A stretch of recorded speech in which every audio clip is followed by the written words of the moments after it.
Hello friends, स्वागत है आप लोगों का फिर से एक नए वीडियो में।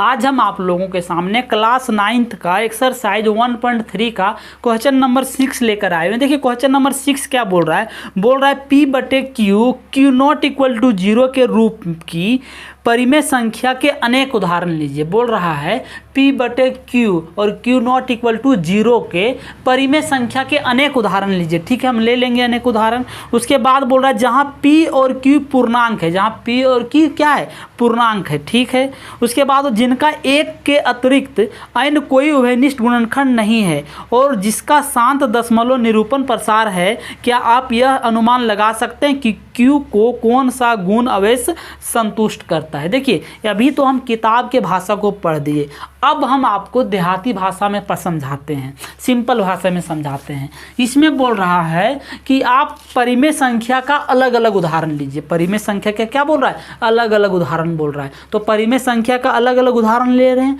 लेकिन वो परिमेय संख्या का उदाहरण जो लीजिएगा उसमें बोल रहा है उसका उभयनिष्ठ गुणनखंड सिर्फ एक होना चाहिए। उसका उभयनिष्ठ गुणनखंड क्या होना चाहिए, एक होना चाहिए। और वो परिमेय संख्या का जब दशमलव प्रसार हम करेंगे तो शांत आना चाहिए। क्या आना चाहिए, शांत आना चाहिए। कितना प्रकार का कैटेगरी को फॉलो करना होगा। सबसे पहले एक परिमेय संख्या लीजिए। तो देखिए क्वेश्चन नंबर 6 है, तो मान लीजिए पहला नंबर का इसका एक परिमेय संख्या हम ले लेते हैं। पहला नंबर में परिमेय संख्या हम क्या ले रहे हैं, ले रहे हैं 13/5। अब इसका बोल रहा है एक परिमेय संख्या लीजिए। अब इसका दशमलव प्रसार करेंगे तो शांत आना चाहिए, मतलब टर्मिनेट आना चाहिए। क्या आना चाहिए, टर्मिनेट आना चाहिए। और ये दोनों पूर्णांक होना चाहिए। तो पूर्णांक तो है और इसका उभयनिष्ठ गुणनखंड सिर्फ एक होना चाहिए। तो देखिए 13/5 हम लिए तो इसका उभयनिष्ठ गुणनखंड क्या होगा, 13 × 1। 5 का भी क्या होगा, 5 × 1 होगा। इसके अलावा कोई इसका उभयनिष्ठ गुणनखंड होगा, नहीं होगा। तो ये मेरा क्या है, सही है। आप देखिए जब हम 5 से 13 को भागा देंगे, 5 से क्या दशमलव प्रसार 13 करेंगे तो 5 दूनी क्या आ जा रहा है, 10 आ जा रहा है। तो 10 आ रहा है तो क्या बच रहा है, 3 बच रहा है। पॉइंट देंगे तो 0, 5, 6, 31। तो देखिए ये दशमलव प्रसार भी मेरा क्या हो रहा है, शांत हो जा रहा है। 13/5 का है तो इसको कितना 2.6। ये दशमलव प्रसार भी क्या आ रहा है, शांत आ रहा है। तो ये मेरा पूरी क्या हो रहा है, रूल को फॉलो कर रहा है। इसी तरह कई उदाहरण लीजिए। तो इसी तरह कई उदाहरण ले लीजिए। जैसे दूसरा नंबर में हम ले रहे हैं, जैसे ले रहे हैं 53/2। 53 क्या ले रहे हैं, 2 ले रहे हैं। तीसरा नंबर में हम ले रहे हैं मान लीजिए 31/8 ले लीजिए। और चौथा नंबर में हम ले रहे हैं 23/10 ले लीजिए। अब हम सबका इसका दशमलव प्रसार करेंगे और देखेंगे कि ये शांत आना चाहिए। क्या आना चाहिए, शांत। और इन सभी का देखो उभयनिष्ठ गुणनखंड सिर्फ एक है। उभयनिष्ठ गुणनखंड क्या, एक है। जैसे देखिए 53 है तो 53 को क्या करेंगे, 53 × 1 करेंगे। 2 को क्या करेंगे, 2 × 1 करेंगे। सभी का उभयनिष्ठ गुणनखंड क्या आ रहा है, एक ही आ रहा है। तो देखिए अब हम क्या करेंगे, 53 को 2 से भागा दिए, इसका दशमलव प्रसार निकाल लीजिए। 2 से 53 हो गया तो 2 दूनी 4, 5 में 4 गया 1, 13 हो गया। अब 13 हो गया तो 2 छक क्या हो गया, 12 हो गया। अब 3 में 2 गया क्या बचा, 1.0, 2 5 क्या हो गया 10, मतलब 26.5 आ रहा है। कितना आ रहा है, 26.5 आ रहा है। और दशमलव प्रसार ये क्या हो रहा है, शांत हो रहा है। तो दशमलव प्रसार हम इस शांत ले लिए। अब देखिए 8 से 31 को दे दीजिए, 8 से 31 को दे दीजिए। तो 8 से देंगे तो कितना होगा, 8 × 3 = 24। तो 11 में 4 चला गया, क्या बचा 7, कट जाएगा। उसके बाद कितना जाएगा 8, उसके बाद पॉइंट देंगे तब ने 0 लिखेंगे। तो 8 × 7 = 56, 8 × 8 = 64, 8 बार में 64 ले लीजिए। 10 में 4 गया, क्या बचा 6 बचा, 0। उसके बाद 8 × 7 = 56, 8 × 7 क्या आ गया 56 आ गया। तो 10 में 6 गया, कितना बचा 4 बचा, 0। 8 × 5 = 40। तो कितना आ रहा है, देखिए ये भी दशमलव प्रसार शांत आ रहा है क्योंकि इसका शेषफल क्या आ रहा है, 0 आ जा रहा है, पूरी कट जा रहा है। तो देखिए 3.875 आ गया। और इसका भी देखिए, इसका भी 10 से हम लेंगे 23 को, यहाँ ले लेते हैं 10 से 23। तो 10 दूनी क्या हो रहा है, 20 हो जा रहा है। तो कितना हो 3.0, 10 दिए क्या आ रहा है 30 हो जा रहा है। मतलब इसका कितना आ रहा है 2.3 आ रहा है। 2 क्या आ रहा है, 3 आ रहा है। हम देखिए इसका सभी का दशमलव प्रसार कर दिए। अब इस क्वेश्चन में बोला है कि क्या आप अनुमान लगा सकते हैं कि Q को कौन सा गुण अवश्य संतुष्ट करता है। मतलब अब बोल रहा है Q का कुछ जो जैसे P/Q है, अब इसमें Q का अनुमान लगाने बोल रहा है। Q में क्या अनुमान लगाएंगे जो इसमें कुछ ना कुछ अवश्य संतुष्ट कर रहा है। पहले इसको सब कर लेते फिर हम आप लोगों को डिटेल्स में बताएंगे। अब बोल रहा है क्या आप यह अनुमान लगा सकते हैं कि Q को कौन सा अवश्य गुण संतुष्ट करता हो। तो देखिए अब P का खेला खत्म, अब क्यू को पकड़िए, सब क्यू को लाइए। जैसे मान लीजिए इसका है 5, तो 5 का जो अभाज्य गुणनखंड करेंगे कितना आएगा, 5 × 1, मतलब ओनली फॉर 5 आएगा। 1 से गुना करेंगे फिर भी 5 रहेगा। उसके बाद है 2, तो 2 का भी करेंगे क्या आएगा, 2 है आएगा, क्योंकि 2 को 1 से गुना करेंगे तो 2 ही रहेगा। उसके बाद है 8, तो 8 है तो 8 को क्या लिखेंगे, 2 × 2 × 2 लिखेंगे। उसके बाद है 10, तो 10 को हम क्या लिखेंगे, 10 को लिखेंगे 2 × 5, 2 × 5।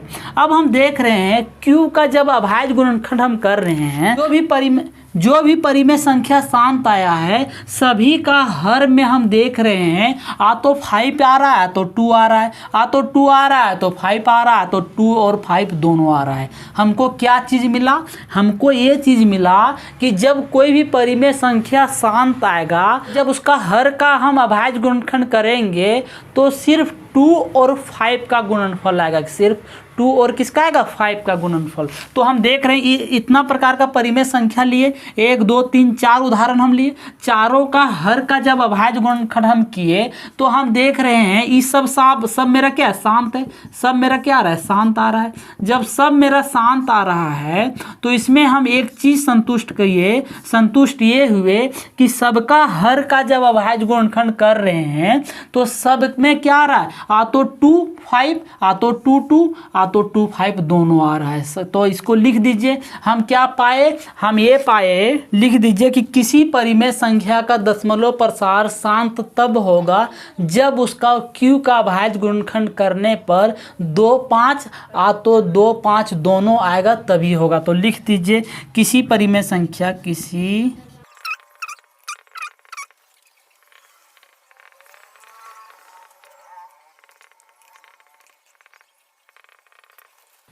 देखिए हम क्या लिखे, किसी परिमेय संख्या का दशमलव प्रसार शांत तब होगा जब Q का अभाज्य गुणनखंड करने पर केवल 2 5 अथवा दोनों होगा। तो हम इससे क्या निकाले, हम इससे अलग अलग उदाहरण देके यही चीज़ को साबित किए कि किसी भी परिमेय संख्या शांत तब होगा जब उसका Q, मतलब जब उसका हर का अभाज्य गुणनखंड करेंगे तो 2 आएगा 5 आएगा, आ तो 2 और 5 दोनों आएगा। आई होप आपको समझ में आ गया होगा। अब हम चलते हैं क्वेश्चन नंबर 7 पे। आइए अब हम क्वेश्चन नंबर 7 को देखते हैं। देखिए क्वेश्चन नंबर 7 बोल रहा है, ऐसी 3 संख्या लिखिए जिनके दशमलव प्रसार अनुवासानी आवर्ती है। अनुवासानी क्या है, आवर्ती है। तो अनुवासानी की आवर्ती क्या होता है, देखिए अनुवासानी आवर्ती वो होता है जिसमें ना तो शांत होगा ना ही वह रिपीट कर रहा होगा। जैसे दशमलव प्रसार ना वो शांत होगा ना ही वो रिपीट कर रहा होगा। जैसे देखिए हम एक दशमलव प्रसार लिखे थे, जैसे 0.25, ये मेरा क्या हो गया, शांत हो गया। एक हो रहा है 0.3333 करके क्या रिपीट कर रहा है। तो जो रिपीट भी करेगा वो भी नहीं होना चाहिए, जो शांत भी होगा वो भी नहीं होना चाहिए। अनुवासानी आवर्ती में होता है ना ही रिपीट करेगा ना ही शांत रहेगा। उस पर हम रैकरिंग, जैसे इस पर रैकरिंग लिख सकते हैं, 0.3 पे बार लिख सकते हैं, लेकिन उस पर हम बार भी नहीं लगा सकते हैं।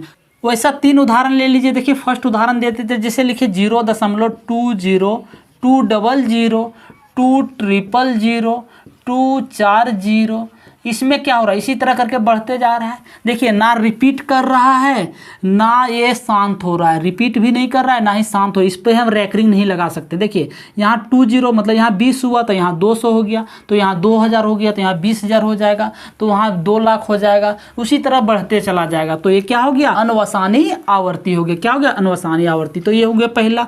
दूसरा ले लीजिए, जैसे देखिए 0.12 112 लिखिए 111 लिख लीजिए 412, इसी तरह करके 512, इसी तरह करके बढ़ते जा रहा है। इसी तरह का क्या बढ़ते जा रहा है। देखिए यहाँ क्या 11, यहाँ 111, यहाँ 41, यहाँ 51, इस तरह करके क्या रहा है, बढ़ते चला जा रहा है। तो ये हो गया। एक उदाहरण और दे दीजिए, जैसे लिखिए 0.10 20 30 40 50 60। इस पे हम रैकरिंग भी नहीं लगा सकते हैं ना ये शांत होगा। तो ये हो गया क्वेश्चन नंबर 7 का आंसर। आई होप आपको समझ में आ गया होगा। अब इस चैप्टर का 2 क्वेश्चन बचा, क्वेश्चन नंबर 8 और क्वेश्चन नंबर 9, उसको हम नेक्स्ट वीडियो में देखेंगे। वीडियो कैसा लगा आप कमेंट करके जरूर बताइएगा, दोस्तों के साथ जरूर शेयर कीजिएगा। मिलते हैं नेक्स्ट वीडियो में। Thank you so much. जय हिंद।